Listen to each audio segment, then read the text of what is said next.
Quranda bir çox məsələdə açıq-aşkar hökmlər olduğu halda, hədislər və məzhəblər yolu ilə bu hökmlərin üzərinə əlavə hökmlər artırılıb, qəlizləşdirilib və ixtilaflı hala gətirilərək insanlar üzərinə yüklənib.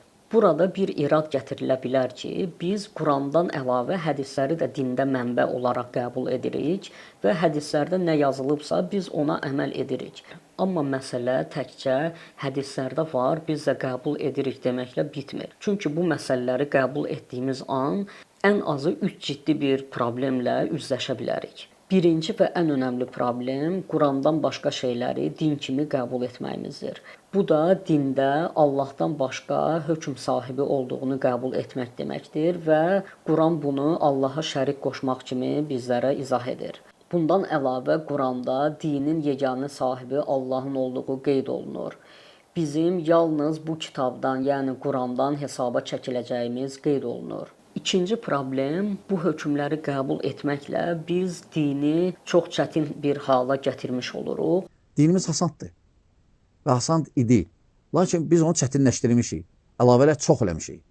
Çox eləmişik, qəlizləşdirmişik. Halbuki bu da Quranda qadağan olunur. Misal üçün, Yahudilərin bir inək kəsmələri lazım olduğu an, inəyin hansı rəng olduğu, hansı cins olduğu, hansı torpaqlarda otladığı sualları verərək öz dinlərini çətinləşdirdiyini görürük və bu hərəkətlərini Allahın qınadığını görürük. Bir xeyli yerdə Allah sizə çətinlik istəmir, asanlıq istəyir və sair buna bənzər ayələrin olduğunu da görə bilərik. Üçüncü problem də budur ki, bu fətvalar özləri öz aralarında belə ciddi ixtilafdadır.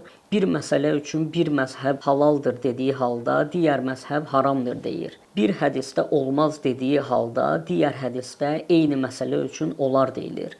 Yəni, 2 dənə hədis var. Birisində qadağandır, birisində əmirdir. Biz isə Qurandan görürük ki, şübhəli şeylərin ardınca düşmək qadağan olunub. Bilgimiz olmayan şeylərin ardınca düşmək qadağan olunub. İstənilən bir önəmli məsələdə ciddi dəlillər tələb etməyimiz tövsiyə və əmr olunur.